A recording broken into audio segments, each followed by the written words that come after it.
Muito obrigado, pastor Arilton, mais uma vez, reforçando a importância da nossa saúde, para estarmos bem diante de Deus. E você já me conhece, nós estamos aqui durante toda essa semana e hoje não é diferente, mais um momento de buscarmos a Deus em oração. Eu sou o pastor Edley, faço parte do Ministério Reencontro aqui na Associação Catarinense, no estado de Santa Catarina, região centro e sul do nosso estado. Nós hoje temos o privilégio de mais uma vez entregar a Deus os nossos pedidos, os nossos agradecimentos e por isso quero convidar você a entrar em contato conosco através das nossas redes sociais, que você já conhece, mas está passando aqui embaixo. Você pode mandar através das redes sociais os seus pedidos, também fazer ali os seus agradecimentos. Estaremos orando por todos e trazendo, conforme nós conseguimos, aqui os pedidos de forma pública para intercedermos todos juntos. Quero fazer um convite muito especial. Você sabe que hoje é sexta-feira, hoje é dia de preparação, hoje é o dia em que parece que o dia é mais curto, que as horas passam mais rápido, e por isso, amanhã, sábado, é um dia especial, o dia de adoração, o dia de entrega, de consagração e de ir à casa do Pai. E por isso eu quero fazer um convite a você para estar presente. Nós temos muitas igrejas adventistas espalhadas por todo o Brasil, na verdade por todo o mundo, mas aqui na nossa região você é o nosso convidado especial. Mas você pode falar assim, mas eu não sei onde tem uma igreja perto da minha casa. Lembro você que nós temos o site encontreumaigreja.com. Esse site, você vai colocar ali o seu endereço, ali o seu bairro e vai mostrar a igreja mais próxima da sua casa. Por isso, se você tem o desejo e você é o nosso convidado especial, você pode falar assim, olha, eu vim aqui a pedido do pastor Edley, lá do programa do Encontro com a Vida, do pastor Arilton, eles pediram para eu vir aqui hoje. Certamente você será muito bem recebido. Quero lembrar que aos sábados, os cultos começam ali a programação às 9 horas da manhã, ok? Então, você é o nosso convidado especial para este sábado e por todos os sábados e todos os cultos para sempre estarmos ligadinhos com o Senhor Jesus. Quero também trazer aqui alguns pedidos que foram feitos para colocar diante de Deus. E trago o pedido da Kellen. A Kellen, ela diz assim, bom dia a todos desse programa. Bom dia, Kellen, desse programa transformador de vidas. Amém, que bênção. Que o Senhor honre cada dia mais a vida de todos vocês por esse trabalho maravilhoso através da palavra. Amém, amém. Deus seja honrado através de tudo que Ele tem feito por meio da palavra, por meio do pastor Arilton, por meio das orações, mas principalmente por meio de você abrir o seu coração e deixar Deus entrar na sua vida. Também tem aqui o pedido da Ivonete. Ela fala assim, bom dia, peço que orem para os meus filhos, por mim e por minha família. Estaremos orando por você, por sua família, por seus filhos, Ivonete. E ela também diz assim, obrigado, Senhor, por tudo que o Senhor fez, faz e fará em nossas vidas. Amém. Como é bom ter o coração agradecido, não somente porque Deus fez muitas coisas por nós, faz ainda e fará maravilhas na vida de cada um de nós. E Deus seja louvado por isso. Também quero trazer aqui um pedido de um grupo que ele trabalha especificamente para ir atrás da ovelha perdida, que é aqueles líderes que fazem parte do Ministério Reencontro e eles clamam, oram e intercedem por aquelas pessoas que um dia estavam na igreja e que acabaram se afastando por algum motivo. Por isso, saiba que se você hoje se encontra um pouco afastado do caminho do Senhor, certamente o seu nome está sendo colocado diante do trono de Deus por pessoas que amam você e sabem que você precisa voltar para os braços do Pai e para a igreja do Pai. Volte, porque nunca é tarde para voltar. Hoje é o tempo de voltar. E esse é o nosso pedido, o pedido desse grupo também especial de pessoas que trabalham em favor de resgate das ovelhas que acabaram se afastando desse aprisco. Também nós temos aqui o pedido da Maria de Fátima, e ela diz assim, ó: bom dia, amados irmãos, que a doce paz de Jesus te envolva. Bom dia, Maria de Fátima. Que Deus possa continuar abençoando, guiando a sua vida e envolvendo com a doce paz do Senhor Jesus a todos nós. Nesse momento, nós temos mais uma oportunidade de ouvir a voz do Senhor através da sua palavra. Então, se você tem aí nas suas mãos a palavra de Deus, eu quero convidar você a abrir lá no livro na carta de Tiago, no capítulo 5. Capítulo 5, verso 16, diz assim, ó: confessai, pois, os vossos pecados uns aos outros e orai uns pelos outros para serdes curados. Olha, a oração, o sentimento de entrega, de arrependimento, tudo isso traz cura para a nossa vida. Talvez você possa estar aí cansado, talvez com a consciência pesada, culpado de coisas que você fez no passado, ou talvez recente. Não fique assim, querido.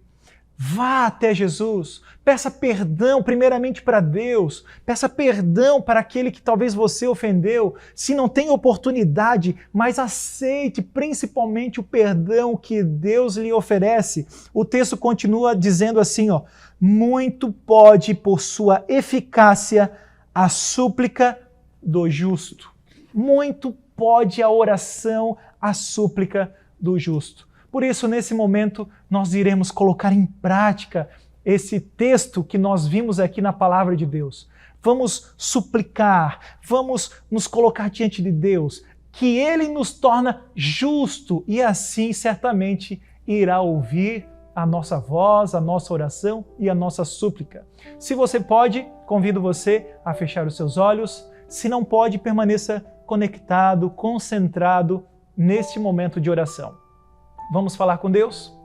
Senhor, nosso Deus e nosso Pai, muito obrigado, Senhor, porque nós chegamos agora já nesse finalzinho de semana, mas no início dessa sexta-feira, tendo a oportunidade de estar contigo, Senhor, ter um encontro contigo. Tu, Senhor, que és o nosso Senhor, o autor da nossa vida. E agora, Pai, nós queremos ouvir a Tua voz, por isso, fale ao nosso coração. Nós também, além de ouvir, Senhor, nós queremos falar, colocar diante do Teu trono de graça as nossas súplicas, os nossos pedidos, os nossos agradecimentos. E Tu, Senhor, ouviu aqui alguns pedidos e agradecimentos que foram feitos. Mas certamente existem filhinhos que estão agora conectados, ligadinhos nesse canal de televisão, aqui nesse programa, ou acompanhando no seu carro, na sua casa, no trabalho, aonde quer que esteja, talvez sentado no sofá. Por favor, Senhor, agora ouve a oração dos teus filhinhos. Por favor, Senhor, nós não somos justos, mas Cristo nos justifica. Por isso, Senhor, a oração de um justo, que é santificado, justificado por Cristo, muito pode. Por isso, ouve as orações, a intercessão que fazemos agora em favor das nossas queridas famílias, dos nossos amigos, daqueles que um dia estavam na igreja e acabaram se afastando. Nós queremos, Senhor, entregar tudo e todos em Tuas mãos e fazemos isso em nome de Jesus. Amém, Senhor. Amém, Pai. Pois bem, amigos, chegou agora o momento de estudarmos a Bíblia aqui no programa Encontro com a Vida. Toda sexta é a série Daniel, as profecias de Daniel. E vamos hoje estudar o capítulo 7 desse livro extraordinário. Antes, porém, de começarmos, eu tenho aqui um presente para você que é morador do estado de Santa Catarina. Você que mora em Santa Catarina, nós preparamos esse guia de estudo bíblico, um curso bíblico sobre as profecias de Daniel. E esse guia pode ser seu. Basta você acessar o nosso site e fazer a sua solicitação. O nosso site é encontrocomavida.tv. Esse é o site, encontrocomavida.tv. Você pode acessar esse site, fazer a sua solicitação e algum membro da nossa equipe vai entregar no endereço que você colocar essa linda revista.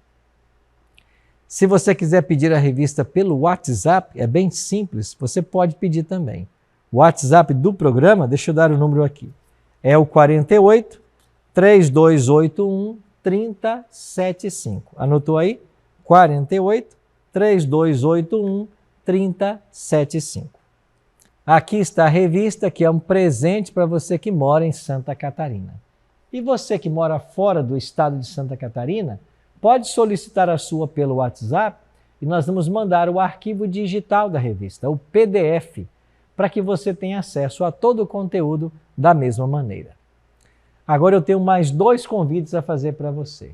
Todos os domingos, às 8 da noite, eu estou lá na Igreja Adventista Central de Tubarão, estudando essa mesma temática de Daniel. A nossa igreja fica na rua Luiz Martins Colasso, 570, ao lado do Colégio Adventista, no centro de Tubarão. Então quero convidar você que mora aí em Tubarão, das cidades vizinhas de Tubarão, venha estudar a Bíblia com a gente. Todos os domingos, às 8 da noite, eu estou lá na rua Luiz Martins Colasso, 570, no centro, ao lado do Colégio Adventista. E você que mora em Porto Belo, você que mora em Itapema, o convite também é para você. Todas as quartas, às 8 da noite, eu estou na Igreja Adventista do bairro Perequê. Essa igreja fica na rua Olinda Peixoto, 611. Pegou aí? Rua Olinda Peixoto, 611, bairro Perequê. Todas as quartas, às 8 da noite, eu estou lá esperando a sua visita para juntos estudarmos o livro do profeta Daniel. Tá bem?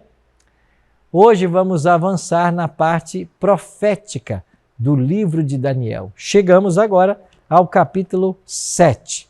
E eu quero convidar você a tomar aí a sua Bíblia e juntos avançarmos no estudo desse maravilhoso livro. Agora, como você sabe, a gente sempre ora antes de começar aqui o estudo, né? E hoje nós vamos orar para que Deus nos ajude a compreender as profecias do capítulo 7. E o título desse estudo, 4 animais estranhos. Esse é o título, 4 animais estranhos. Vamos orar? Nosso Pai Celeste, muito obrigado por todas as bênçãos, por teu cuidado e proteção. Suplicamos, Pai de amor, que esteja conosco agora, enquanto estudamos a Tua Palavra. Que o Teu bom e Santo Espírito nos guie e que nós possamos compreender a Tua vontade para a nossa vida. Fica, Pai, com todos nós, com cada amigo, com cada amiga que ora comigo nesse instante. Pedimos isso em nome de Jesus. Amém. Obrigado por ter orado comigo. Vamos então a Daniel, capítulo 7. Eu queria primeiro destacar para você aqui que o livro de Daniel é um livro que mescla história e profecia. Nós tivemos na primeira parte uma sessão histórica. Vimos no capítulo 1 a história do cativeiro, no capítulo 2 o sonho com a estátua de metais, no capítulo 3 a fornalha de fogo ardente, quando os amigos de Daniel foram lançados na fornalha. No capítulo 4 nós já vimos a loucura de Nabucodonosor. No capítulo 5 vimos a queda de Babilônia. E no capítulo 6, semana passada, estudamos sobre Daniel na cova dos leões. Essa é a sessão histórica do livro de Daniel. A partir de hoje, nós vamos entrar na sessão profética de Daniel. E ao entrarmos na sessão profética de Daniel, nós iremos olhar para os eventos futuros. Vamos entender aquilo que está para acontecer. Então, Daniel, dos capítulos 7 a 12, nós temos cenas que agora estão tendo lugar e que nos levarão também até o estabelecimento do eterno reino de Cristo. Esta é a sessão profética de Daniel.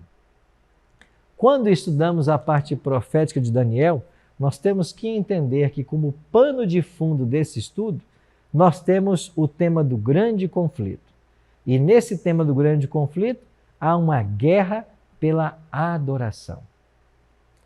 Você sabe que o grande conflito entre o bem e o mal, como pano de fundo desse conflito, você tem o tema da adoração. A quem você adora? Você sabe que esse conflito sobre a questão de adoração começou lá no céu, né? Então nós já estudamos isso aqui, mas não custa relembrar. O conflito entre o bem e o mal teve sua origem lá no céu. Ezequiel 28:17 ensina, falando de Lúcifer, aquele poderoso anjo de luz: elevou-se o teu coração por causa da tua formosura, corrompeste a tua sabedoria por causa do teu resplendor. Lancei-te por terra, diante dos reis te pus para que te contemplem. Aqui o profeta está dizendo que Lúcifer foi lançado por terra, ou seja, expulso do céu, veio para essa terra. E foi assim que o conflito alcançou o nosso planeta. Apocalipse 12:9 nos ensina: e foi expulso o grande dragão, a antiga serpente que se chama Diabo e Satanás, o sedutor de todo mundo. Sim, foi atirado para a terra, e com ele os seus anjos.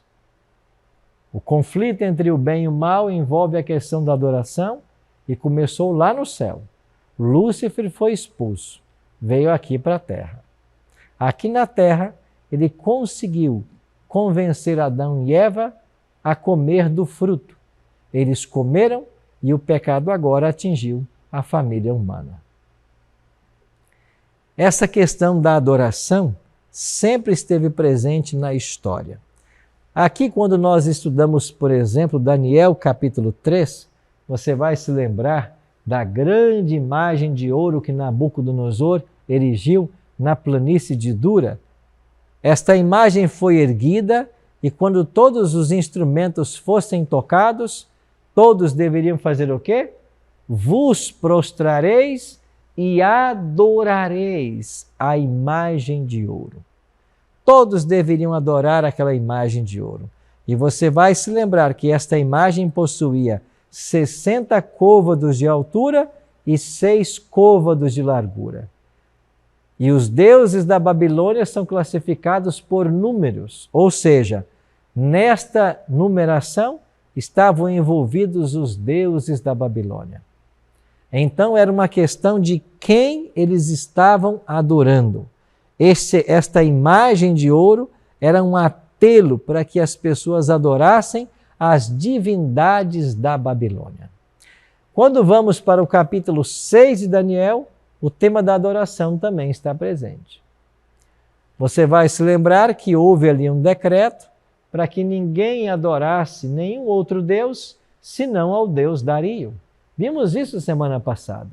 E porque Daniel se recusou a deixar de orar, ele foi parar na cova dos leões. Então aqui, mais uma vez, está envolvido claramente a questão da adoração. A quem você adora, a quem você ora. Então, o grande conflito entre o bem e o mal tem como pano de fundo a adoração.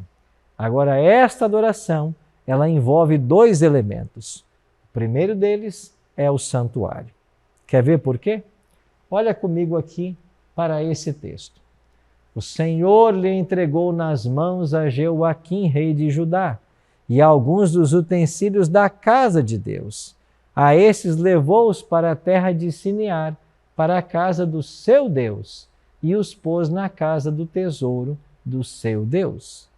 Quando abre o livro de Daniel, nós temos 2 santuários.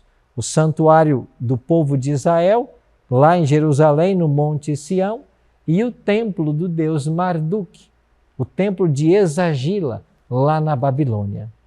2 templos, 2 deuses, desejando ser adorados. O conflito avança. No capítulo 5, nós vemos a queda de Babilônia.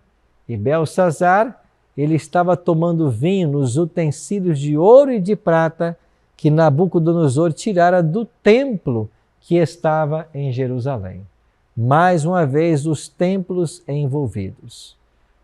Em Esdras capítulo 1, versos 7 e 11, diz que o rei Ciro tirou dos utensílios da casa do Senhor, utensílios de ouro, de prata, ao todo foram 5.400.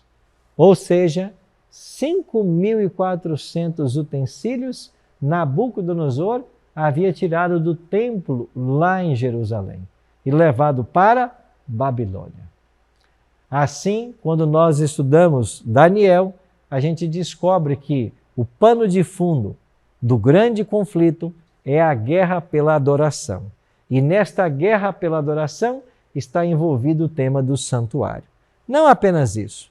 Além do santuário, se envolve também o tema da lei de Deus. Olha o que diz a Bíblia em Daniel, capítulo 6. Disseram, pois, esses homens: nunca acharemos ocasião alguma para acusar a este Daniel, se não a procurarmos contra ele na lei do seu Deus. Você percebe que no grande conflito entre o bem e o mal, a lei de Deus também está envolvida? O santuário está envolvido? A lei de Deus está envolvida? Então hoje nós vamos nos aprofundar nesse tema do grande conflito e nesta guerra pela adoração, aonde o santuário e a lei de Deus fazem parte. Então quero convidar você a fazermos uma viagem ao futuro. Nós vamos primeiro ao passado, depois ao futuro. Assim funciona a profecia. Nós somos levados de um tempo para o outro. Quando vamos para o passado, vemos o livro de Daniel sendo escrito. Então vamos entrar nessa máquina do tempo e nós vamos agora ao passado. E lá nós vamos entender algo sobre o futuro. Em Daniel capítulo 12, verso 4, o anjo disse para Daniel: tu, porém, encerra as palavras e sela o livro, até ao tempo do fim. Muitos o esquadrinharão, e o saber se multiplicará. O livro do profeta Daniel é o único livro que foi selado até o tempo do fim. Ou seja, o livro deveria estar encerrado. Não haveria compreensão dele até que o tempo do fim chegasse. Agora, pastor Arilton, quando é que chega o tempo do fim? Há duas profecias na Bíblia, profecias de tempo, que assinalam a chegada desse momento. E essas profecias apontam para datas específicas. A primeira delas aponta para o ano de 1798, que é a profecia de 1260 anos em que o povo de Deus seria perseguido. Já a segunda profecia aponta para o ano 1844, ano este em que o juízo deveria começar no santuário celestial. O livro de Daniel, que havia sido selado até o fim, começou a ser desvendado por estudiosos, e um dos mais destacados foi o próprio Isaac Newton, que escreveu um livro chamado As Profecias de Daniel e Apocalipse de João. Esse livro foi publicado no ano 1733 e nele nós já vemos grandes descobertas que Isaac Newton estava fazendo sobre as profecias de Daniel. Você sabia que Isaac Newton escreveu mais sobre teologia do que sobre ciência? Ele escreveu muita coisa e nós vamos dar uma olhadinha em algumas coisas que disse Isaac Newton em seu livro. Mas o que precisamos entender, pelo menos agora, é que ao estudarmos as profecias, o melhor intérprete delas é a própria história secular. Então isso tem que ficar claro para você. Quando estudamos a profecia, a história secular é o seu melhor intérprete. A Igreja Adventista do Sétimo Dia, ela usa na sua interpretação profética a escola historicista. O que quer dizer isso? É a ideia de que devemos estudar a história em paralelo com a profecia, ou a profecia em paralelo com a história. Então vamos agora entrar na seção profética de Daniel. Daniel capítulo 7, verso 1 diz: no primeiro ano do rei Belsazar, ou de Belsazar, rei da Babilônia, teve Daniel um sonho, e visões ante seus olhos. Quando estava no seu leito, escreveu logo o sonho e relatou a suma de todas as coisas. O capítulo 7 de Daniel introduz a segunda visão profética dele. O capítulo 2 foi a primeira, quando ele desvendou o enigma da estátua de metais. Agora, no capítulo 7, nós vamos avançar numa segunda visão. E nesta visão, Daniel vai ficar abismado diante das coisas que ele vai descobrir. Algumas delas ele compreendeu de imediato, outras precisou de apoio para compreender. Então venha comigo e vamos então viajar na história. Nesse momento, quem está no trono é Belsazar, que é corregente de seu pai. Estamos falando mais ou menos do ano 550 a.C. Nessa data, Daniel teve o seu segundo sonho profético. E o que ele viu nesse sonho? Daniel 7, 2 e 3. Falou Daniel e disse: Eu estava olhando durante a minha visão da noite, e eis que os 4 ventos dos céus agitavam o grande mar. 4 animais grandes, diferentes uns dos outros, subiam do mar. Daniel viu 4 animais. Viu ventos agitando o grande mar. O que é que significa tudo isso? Bom, quando estudamos profecia, você tem que entender que a Bíblia apresenta um código profético. E se você tem a chave para esse código, você entenderá tudo o que a profecia está revelando. Então, olha comigo aqui e vamos desvendar esse código profético. Daniel primeiro viu ventos agitando o grande mar. E quando aparecem em visão simbólica, ventos indicam movimentos diplomáticos, bélicos, políticos que movem a história da humanidade. Qual é o texto bíblico que nós vamos usar para essa sentença? Jeremias 49, 36. Trarei sobre Elão os 4 ventos dos 4 ângulos do céu, e os espalharei na direção de todos estes ventos, e não haverá país onde não venham os fugitivos de Elão. Você percebe que aqui estamos usando sobre fugitivos para falar dos ventos, resultados de guerras, movimentos bélicos. Já quando a Bíblia fala sobre mar, o que representa?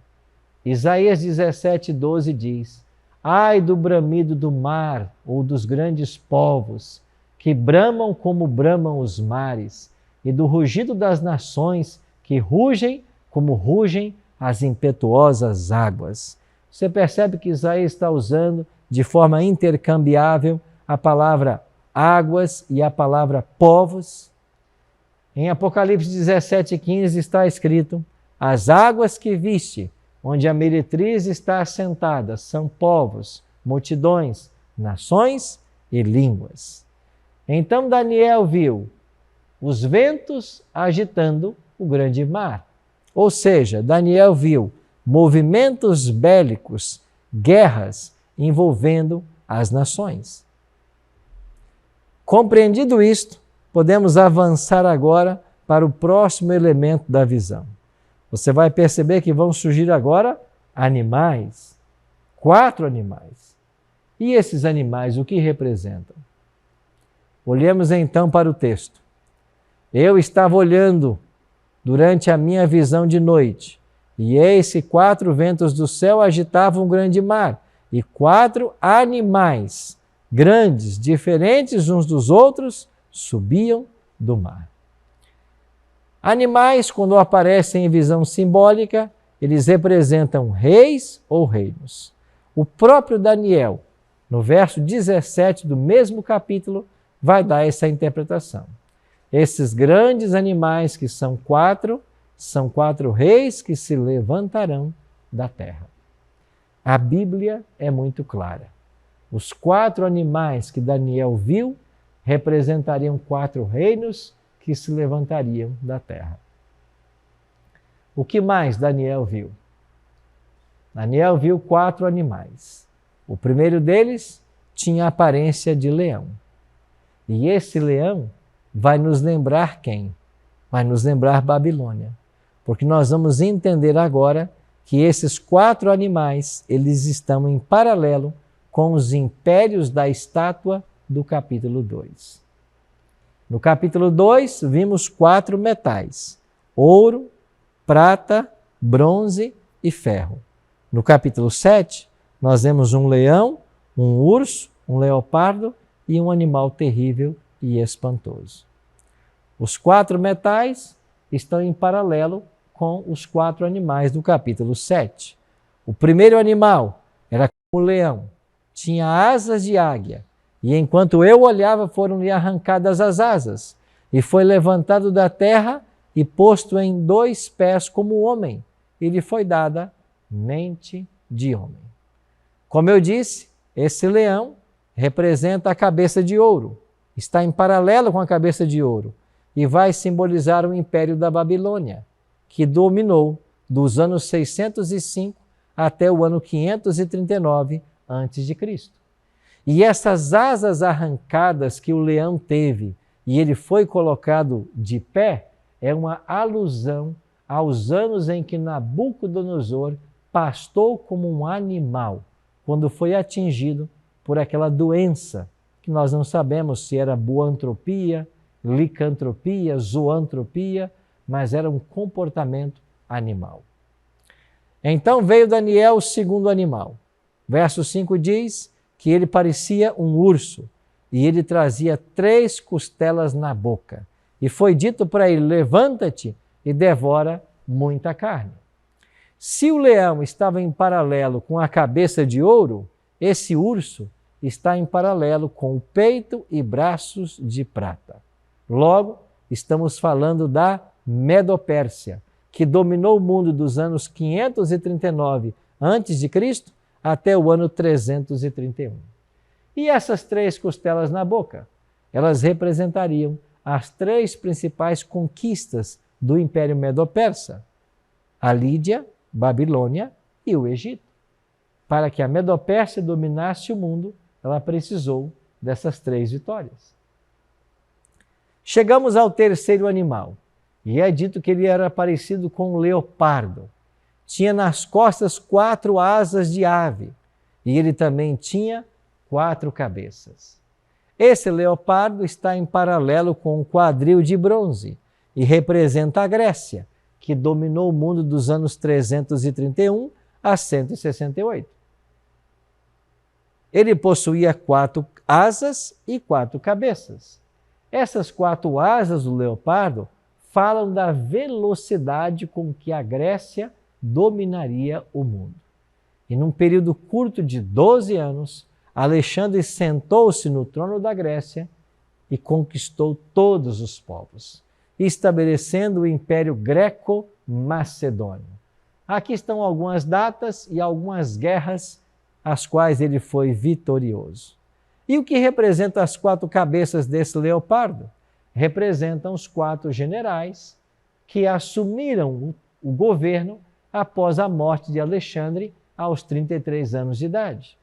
O nome desses generais: Ptolomeu, que cuidou do Egito, Palestina e parte da Síria; Cassandro, que cuidou da Macedônia; Licímaco, Trácia e Ásia Menor; e Seleuco, parte da Ásia Menor, parte da Síria e regiões do Oriente. As 4 cabeças apontam para os 4 generais de Alexandre. E então apareceu um 4º animal, que Daniel não encontrou paralelo na zoologia, mas o chamou de terrível e espantoso e com grandes dentes de ferro. Este ferro dos dentes está em paralelo com o ferro das pernas. E esse 4º animal terrível e espantoso aponta para Roma, que dominou o mundo dos anos 168 a.C. até 476 depois de Cristo. Ele era diferente dos outros animais e possuía 10 chifres. Isaac Newton, no seu livro Observações sobre as Profecias de Daniel e Apocalipse, vai dizer que esses 10 chifres representam as 10 tribos bárbaras que invadiram a Itália e minaram a autoridade do Império Romano. Ele dá o nome: vândalos, álamos, suevos, visigodos, burgundos, francos, lombardos, bretões, hunos e Ravenna. E quando você faz uma comparação entre estas tribos bárbaras listadas por Isaac Newton com aquela que os historiadores modernos colocam, você percebe pouca divergência. E os historiadores modernos falam nos anglo-saxões, nos ostrogodos e nos érulos. Com pequena divergência, nós já temos um avanço no conhecimento das profecias de Daniel. Assim, meus amigos, esses 4 animais, eles representam, estão em paralelo com os metais da estátua do capítulo 2 e representam 4 impérios que dominariam o mundo, desde a Babilônia até a queda de Roma, quando as 10 tribos bárbaras seriam estabelecidas. Quando Daniel viu toda essa visão, ele ficou curioso com relação ao 4º animal. Então o verso 19 diz: então tive o desejo de conhecer a verdade a respeito do 4º animal, que era diferente de todos os outros, muito terrível, cujos dentes eram de ferro, cujas unhas eram de bronze, que devorava e fazia em pedaços, pisava aos pés e sobejava, a respeito dos 10 chifres que tinha na cabeça, e do outro que subiu, diante do qual caíram 3, daquele chifre que tinha olhos e uma boca que falava com insolência, e parecia mais robusto que os seus companheiros. O que esse texto nos revela? Que depois de ver o 4º animal com 10 chifres, Daniel viu um 11º chifre se levantar. E esse 11º chifre, que ele chama de chifre pequeno, tinha boca e olhos como de homem. Quando ele se levanta, ele arranca 3 dos chifres anteriores, e ele tinha uma boca que proferia arrogâncias e blasfêmias. Então eu pergunto, quem é esse chifre pequeno que surge do 4º animal? Daniel ficou curioso em saber, e eu pergunto, você também está curioso? Então na próxima semana nós vamos compreender sobre quem é o chifre pequeno de Daniel capítulo 7. Você vai entender que esse chifre pequeno, ele teria uma atuação por séculos na história, e especialmente no final da história humana, quando a questão da adoração fosse mais uma vez envolvida. Passou-se Babilônia, Medopérsia, Grécia, Roma, os 10 chifres, as tribos bárbaras, agora surge um 11º chifre. Quem é ele? Veremos isso semana que vem. Por hoje, lembre-se de Amós 3,7. Certamente, o Senhor Deus não fará coisa alguma sem primeiro revelar os seus segredos aos seus servos, os profetas. O que Deus está para fazer na história desse mundo, Ele está revelando através das profecias de Daniel. E eu espero que eu e você nos coloquemos nas mãos desse Deus para sermos guiados e sustentados por Ele na trajetória final da história humana. Sim, querido amigo, sim, querida amiga. É Deus quem está conduzindo a história. E nós vimos hoje no capítulo 7 de Daniel que a profecia, ela se amplia. Mais detalhes são fornecidos. Aquilo que nós vimos no capítulo 2 foi expandido e aprofundado no capítulo 7. Mais detalhes apareceram sobre os 4 animais, representando os mesmos impérios dos metais da estátua. Isto nos mostra que nós temos um longo caminho a percorrer através das profecias desse livro. Mas Deus vai nos guiar, porque Ele não faz nada sem primeiro revelar aos seus servos o que Ele vai fazer. Se você deseja hoje se colocar nas mãos do Senhor, para que Ele também conduza a sua história pessoal, Eu queria orar por você agora.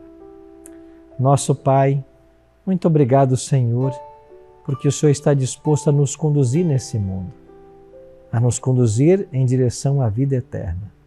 Por isso nos colocamos inteiramente em Tuas mãos, suplicando a Tua bênção e a Tua direção. Abençoe cada amigo, cada amiga que ora comigo nesse momento e nos prepare um lugar em Teu reino. Oramos em nome de Jesus. Amém.